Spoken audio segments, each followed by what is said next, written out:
Hi friends, இப்போ நம்ம முத்தலகு சீரியலோட ரிவ்யூவை தான் பார்க்க போகிறோம். வாங்க வீடியோக்குள்ளே போகலாம். இதில் ஃபஸ்ட்டு சீன்லேயே அஞ்சலி முத்தலகு பற்றி தப்பாக பேசினதை பொறுத்துக்காத பூமியோ அஞ்சலியோ ஓங்கி எல்லாரும் முன்னாடியுமே அரைஞ்சிடுறாங்க. அப்போ இதை பார்த்த ரெஜினாவோ இதுதான் சாக்குன்னு சொல்லிட்டு அஞ்சலியை ரொம்பவே கோவமாக அங்கேருந்து கையை பிடிச்சி இழுத்துட்டு கோவிலுக்கு வெளியே வரைக்கும் வந்துட்டு காரில் ஏற சொல்லிட்டு இருக்காங்க. உடனே இதை பார்த்த அஞ்சலி, என்னம்மா பூமி தானே என்ன அடிச்சான், நீங்கள் எதுக்காக அதை இவ்வளோ பெரிய விஷயமா பண்ணிட்டு இருக்கீங்க? அது மட்டும் இல்லாமல் அவனுக்கு என் மேலே உரிமை இருக்குன்னு அவன் நினைக்க ஆரம்பிச்சிட்டான்னு நினைக்கிறேன், அதனால தான் என்ன அடிச்சிட்டான்னு சொல்லிட்டு அப்போ கூட பூமி மேலே இருக்க அதிகபட்சமான கண்மூடித்தனமான அன்போடு பேசிட்டு இருக்காங்க. அப்போ இதை பார்த்த ரெஜினாவோ அஞ்சலியோட முட்டாள்தனமான அன்பை பார்த்து செம்மையா கடுப்பானது மட்டும் இல்லாம அவங்க கிட்ட, இங்க பாருடி சேகர் இந்த கோவிலுக்கு வந்திருக்கான் அப்படின்னு சொல்றாங்க. உடனே இதை கேட்ட அஞ்சலியும் சேகர் யாருன்னே தெரியாததுனால அவங்க கிட்ட, யார் வந்த எனக்கு என்ன, நான் போறேன் இப்ப அப்படின்னு சொல்லிட்டு உள்ள பக்கம் பாக்குறாங்க. ஆனா ரெஜினாவோ செம்ம கடுப்போட அஞ்சலி கிட்ட சேகர் யாருன்ற விஷயத்த டீட்டெயிலா சொல்ல உடனே இது கிட்ட அஞ்சலி செம்மையா பயப்பட ஆரம்பிக்கிறாங்க. உடனே ரெஜினாவோ, இப்ப நம்ம இங்க இருக்கிறது சரிப்பட்டு வராது, அதனால வா நம்ம இங்க இருந்து உடனடியாக கிளம்பி போகலாம்னு சொல்லிட்டு கூப்பிடுறாங்க. உடனே அஞ்சலியுமே, என்னோட பொண்ணை வர நான் தனியா விட்டுட்டு வரேன்னு சொல்லிட்டு ஒரு பக்கம் வருத்தப்பட்டாலும் இன்னொரு பக்கமோ இந்த சேகர் மட்டும் உண்மையை சொல்லிட்டானா கண்டிப்பா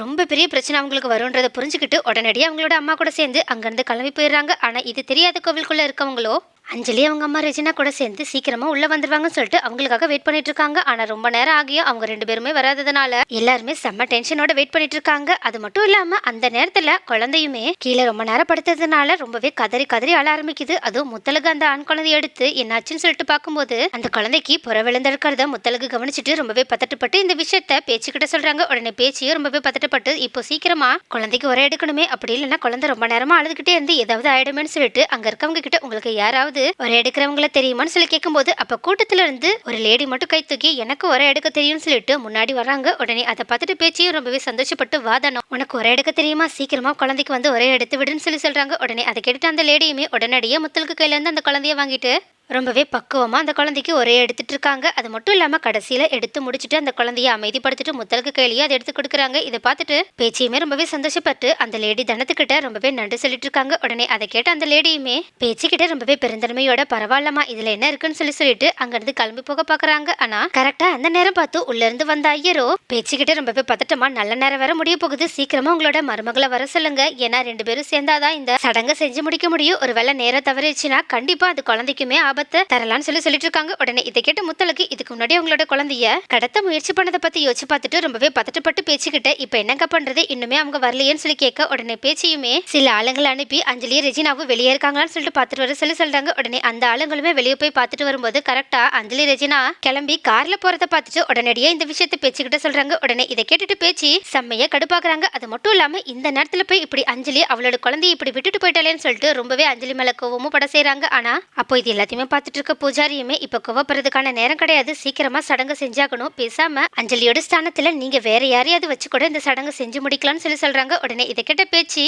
உடனடியா அவங்களோட முன்னாடி ரொம்பவே குழப்பத்தோட நடக்கிறத எல்லாத்தையுமே பார்த்துட்டு இருக்க தனத்தை பார்த்துட்டு, எனக்கு என்னமோ நடக்கிறத பார்த்தா அந்த கடவுளே தனத்தை நமக்காக அனுப்பி வச்சிருக்காங்கன்னு தோணுது, ஏன்னா அவதான் சரியான நேரத்துல குழந்தையோட கஷ்டத்தை போக்கியிருக்கா, அதனால முத்தலகு நீ உன்னோட குழந்தைய தனத்துக்கு தத்து கொடு அப்படின்னு சொல்றாங்க. அது மட்டும் இல்லாம அஞ்சலியோட குழந்தைய தனம் ஒரு அம்மா ஸ்தானத்துல இருந்து உனக்கு தத்து கொடுப்பான்னு சொல்றாங்க. உடனே இதை கேட்டுட்டு தனம் ஃபர்ஸ்ட் ஷாக் ஆனாலும் அதுக்கப்புறமா பேச்சோட பேச்சை மீறக்கூடாதுன்ற ஒரே காரணத்துக்காகவும் அவங்க மேல வச்சிருக்க அதிகப்படியான மரியாதையாலையுமே பேச்சு சொன்னதுக்கு சம்மதம் தெரிவிச்சிடுறாங்க. ஆனாலும் பேச்சு இப்படி ஒரு முடிவு எடுத்திருக்காங்கன்றது வீரமுத்துக்கோ பாண்டியம்மாக்கோ சுத்தமா பிடிக்கல. அதை பத்தி பேச்சுக்கிட்ட அவங்க பேச போக உடனே பேச்சியும் ரொம்பவே கோவமாவும் ரொம்பவே ஸ்ட்ரிக்டாவும், அந்த பொறுப்பே இல்லாத அஞ்சலி கடைசி நேரத்துல இப்படி பண்ணிட்டு போனதுனாலதான் நான் இந்த மாதிரி ஒரு முடிவு எடுத்திருக்கேன், அது மட்டும் இல்லாம என்னோட முடிவுன்னு எனக்கு தப்பா தோணலன்னு சொல்றாங்க. உடனே இதை கேட்ட வீரமுத்து, அஞ்சலி இப்படி பாதிலே விட்டுட்டு போறதுக்கு காரணமே உன்னோட பையன் தானு சொல்லிட்டு பூமி மேல பழிய தூக்கி போட, உடனே பேச்சியோ எவ்வளவு பெரிய பரிகாரத்தை நம்ம செஞ்சுட்டு இருக்கோம், அது இது குழந்தைகளை பத்தின பரிகாரம், ஆனா அதுல கொஞ்சம் கூட சீரியஸே இல்லாம அந்த அஞ்சலி பொறுப்பே இல்லாம நடந்துட்டு இருந்திருக்கா. அது மட்டும் இல்லாம பூமி பண்ணதை நான் சரின்னு ஒரு காலமும் சொல்ல மாட்டேன், ஏன்னா ஒரு பொண்ணை கை நீட்டி அடிக்கிறது எந்த நேரத்திலயும் தவறான விஷயம் தான், ஆனாலும் இந்த விஷயத்துல அஞ்சலி மேலேயும் தப்பு இருக்கு, ஏன்னா அவ யார் என்ன சொன்னாலும் சரி அவளோட குழந்தைக்காக ஏன் ஒரு தாயா யோசிச்சு இங்கே இருந்திருக்கணும், இல்ல அவ எதுக்காக குழந்தைய இப்படி தனியா கோவில்ல விட்டுட்டு போகணும், அதனால இதுல அவ மேலேயும் அதிகப்படியான தப்பு இருக்கு, அதுக்கான தண்டனை நான் அவளுக்கு வீட்டுக்கு போனதுக்கு அப்புறமா கொடுத்துக்கிறேன், ஆனா இப்போ என்னை பொறுத்த வரைக்கும் எனக்கு இந்த சடங்கு தான் முக்கியம், இதை முடிச்சதுக்கு அப்புறமா நீங்க என்ன பேசணுமோ பேசிக்கலாம்னு சொல்லிட்டு அங்க இருக்க பூஜாரி கிட்ட, சாமி நீங்க பூஜையை ஸ்டார்ட் பண்ணுங்கன்னு சொல்றாங்க. உடனே இதை கேட்டுட்டு அவங்களுமே நிறைய மந்திரங்கள்லாம் சொல்லி ரெண்டு குழந்தைகளுக்கும் ஆசீர்வாதம் எல்லாம் வழங்கி ஃபர்ஸ்ட் முத்தலுக்கு கிட்ட அவங்களோட குழந்தைய எடுத்து தனத்துக்கு தத்து கொடுக்கறதுக்காக அவங்களோட கையில எடுத்து கொடுக்க சொல்றாங்க. உடனே இதை கேட்ட முத்தலுக்கு ஃபர்ஸ்ட் கொஞ்சம் தடுமாறினாலும் இது குழந்தைக்கும் தனக்கும் நல்லதுன்னு சொல்லிட்டு புரிஞ்சுக்கிட்டு உடனடியாக அந்த குழந்தைய எடுத்து ரொம்பவே சந்தோஷமா தனத்தோட கையில எடுத்து கொடுக்குறாங்க. தனமும் அந்த குழந்தை தன்னோட குழந்தை தானே தெரியலனாலும் அந்த குழந்தைய பார்க்கும்போது அவங்களோட மனசு ரொம்பவே நிம்மதியடையாத உணர்ந்து அந்த குழந்தைய முத்தலுக்கு கிட்ட இருந்து வாங்கின உடனேயே ரொம்பவே சந்தோஷப்பட்டு சந்தோஷத்துல கண்ணே கலங்கிடுறாங்க. அப்ப இதை பாக்குற முத்தலகும் நம்ம சரியான ஒருத்தங்க கையில தான் நம்மளோட குழந்தைய ஒப்படைச்சிருக்கோம்னு சொல்லிட்டு கொஞ்சம் நிம்மதி அடைகிறாங்க. அதுக்கப்புறமா அந்த குழந்தைய வாங்கின தனமும் தன்னோட குழந்தைய தனக்கு கிடைச்ச மாதிரி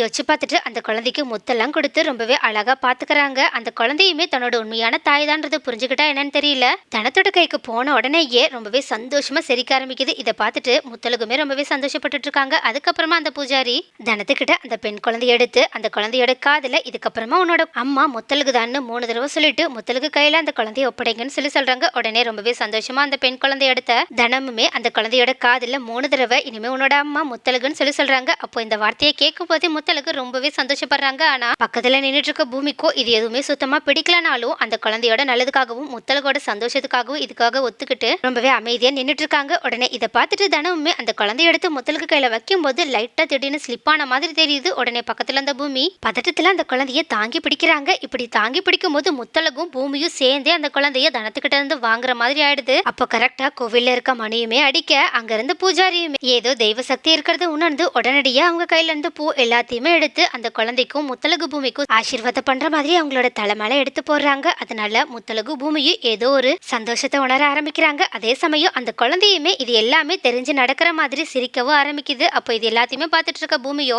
இந்த குழந்தைய தொட்டதுக்கு அப்புறமா மனசு ஏதோ ஒரு மாதிரி ஆகுதுன்றத புரிஞ்சுக்கிட்டு உடனடியா அந்த குழந்தைய முத்தலுக்கு கையில கொடுத்துட்டு அங்கிருந்து விலகி போக பாக்குறாங்க. ஆனா அந்த பெண் குழந்தைய தன்னோட அப்பா தான் கூட இருக்கணும்னு நினைச்சிச்சா என்னன்னு தெரியல. பூமியோட கையை பிடிச்சிட்டு விடவே இல்லை. உடனே இதனால கையை உதறி விடவும் முடியாதுன்னு சொல்லிட்டு அந்த குழந்தையோட கையை விடாமையே பூமி பிடிச்சிட்டு இருக்க. அப்போ இதை பார்த்த முத்தலுக்கும் உடனடியா அந்த குழந்தைய எடுத்து பூமி கிட்ட கொடுக்குறாங்க. பூமியுமே என்ன நினைச்சாங்கன்னு தெரியல. அந்த பெண் குழந்தைய வாங்கி கையில வச்சுட்டு ரொம்பவே அமைதியா அந்த குழந்தை பண்றது எல்லாத்தையுமே பார்த்துட்டு இருக்காங்க. அப்போ இது எல்லாத்தையுமே பார்த்துட்டு இருக்க பேச்சையுமே ரொம்பவே சந்தோஷமா ஒரு வழியா பூமி அந்த குழந்தைய தொட்டு தூக்கிட்டானே அப்படின்னு சொல்லிட்டு பார்த்துட்டு இருக்காங்க. அது மட்டும் இல்லாம அந்த பூஜாரியுமே பேச்சுக்கிட்ட பாத்தீங்களா அந்த தெய்வ குழந்தையோட சக்தியால தான் இப்போ இவ்வளவு விஷயம் நடந்திருக்கு. அது மட்டும் இல்லாம யார் கையில தான் போய் சேரணும்ன்றத அந்த குழந்தை தான் முடிவு பண்ணிருக்கு. அது மட்டும் இல்லாம இதுக்கப்புறமா பாருங்க அந்த தெய்வ குழந்தையோட சக்தியால உங்க குடும்பத்துல நிறைய அதிசயங்கள் நடக்க போகுது. அது மட்டும் இல்லாம எனக்கு தெரிஞ்சு நடக்கிற எல்லா விஷயத்துக்குமே ஏதோ ஒரு காரணம் இருக்குன்னு தான் தோணுது. ஏன்னா இதுக்கு முன்னாடி குறி சொன்னவங்களும் அதே தான் சொல்லியிருக்காங்க. காரண காரியத்தோட தான் எல்லாமே நடக்குது. அது மட்டும் இல்லாம இந்த குழந்தைய உங்க பையன் ஏத்துக்கலான்னு சொல்லிட்டு நீங்க வருத்தப்பட தேவையே இல்லை. ஏன்னா இந்த குழந்தை யாரு கையில போய் சேரணும்ன்றத முடிவு பண்ணிடுச்சுல்ல. இதுக்கப்புறமா உங்க பையனே நினைச்சாலும் அந்த குழந்தைய விட்டு விலகி போக முடியாதுன்னு சொல்லிட்டு இருக்கும் போதே அங்க குழந்தைய கையில வச்சிட்டு இருக்க பூமியோ அவங்களையும் மெய் மறந்து அந்த குழந்தையோட செய்கை எல்லாத்தையுமே ரசிக்க ஆரம்பிச்சிட்டு இருக்காங்க. ஆனா இங்க இப்படி நடந்துட்டு இருக்க இன்னொரு பக்கமும் வீட்டுக்கு ரொம்பவே கோவமா போன அஞ்சலியோ அங்க என்ன நடக்குதுன்னே தெரியல. ஒருவேளை என் குழந்தைய தத்து கொடுத்துட்டாங்களா என்னன்னு சொல்லிட்டு கடுப்போட யோசிச்சுட்டு இருக்கும் போது பேசாம இந்த விஷயத்த பாண்டியம்மாக்கு ஃபோன் பண்ணி கேட்கலான்னு சொல்லிட்டு உடனடியா பாண்டியம்மாக்கு ஃபோன் பண்ணி அங்க என்ன நடக்குதுன்னு சொல்லி கேட்கும்போது உடனே பாண்டியம்மாவோ ஃபர்ஸ்ட் அஞ்சலி அவங்க கிட்ட கூட சொல்லாம அங்கிருந்து கிளம்பி போனதுனால அவங்க கிட்ட கொஞ்சம் கோவப்பரமா பேசிட்டு அதுக்கப்புறமா அந்த கோவில்ல நடந்த எல்லா விஷயத்தையுமே சொல்றாங்க. அது மட்டும் இல்லாம இதுக்கப்புறமா அந்த குழந்தையோட அம்மா முத்தலுக்கு தான் சொல்லிட்டு இங்க இருக்கவங்க எல்லாருமே சொல்லிட்டு இருக்காங்க. நீ மட்டும் இங்க இருந்தா இதெல்லாம் நடந்திருக்குமா அப்படின்னு சொல்லிட்டு கத்த. உடனே இதை கேட்ட ரெஜினா ஐயோ அஞ்சலி இப்ப தன்னை என்ன சொல்ல போறான்னு தெரியலன்னு சொல்லிட்டு பயத்தோட பாத்துட்டு இருக்க. அஞ்சலியோ செம்ம கோவத்தோட ரெஜினா கிட்ட நடந்த விஷயத்துக்காக சண்டை போறதுக்காக போறாங்க. ஆனா ரெஜினாவோ அஞ்சலி கிட்ட இருந்து தப்பிச்சா போதும்னு சொல்லிட்டு அங்க இருந்து சிட்டா பறந்துடுறாங்க. நெக்ஸ்ட் என்ன நடக்கும்? ஒரு வழியா அந்த தெய்வ குழந்தை தனக்கு சக்தி இருக்குன்றத நம்ம எல்லாருக்குமே நிரூபிச்சு காட்டிடுச்சு. ஏன்னா அந்த குழந்தைய எங்க யார் கைக்கு போகணும்ன்றத முடிவு பண்ணி அதுபடி செஞ்சுட்டு இருக்கு. அது மட்டும் இல்லாம தன்னோட அம்மா அப்பா கிட்ட இருந்து பிரிச்ச அஞ்சலிக்கு ரெஜினாக்கும் சரியான பாடம் கத்து கொடுக்க சேகரியுமே அந்த குழந்தை சக்தியால பயன்படுத்திட்டு இருக்குன்னு மட்டும் தெரியுது. அது மட்டும் இல்லாம அந்த ஆண் குழந்தையோட உண்மையான தாயான தனத்துக்குமே ஒரு நல்ல வழியா அந்த குழந்தையை காட்டிடுச்சு. இதுக்கப்புறமா அந்த குழந்தை என்னென்னலாம் அதிசயம் பண்ண போது. அது மட்டும் இல்லாம அந்த குழந்தையால அஞ்சலியும் ரெஜினாவும் என்னென்ன பாடெல்லாம் பட போறாங்க. பூமி போற பக்கம் பார்த்தா அந்த குழந்தைய தன்னோட குழந்தைய ஏத்துக்கிற மாதிரி தெரியுது. அடுத்து என்னதான் பூமி பண்ண போறாங்க இது எல்லாத்தையுமே நெக்ஸ்ட் வீடியோல பார்க்கலாம்.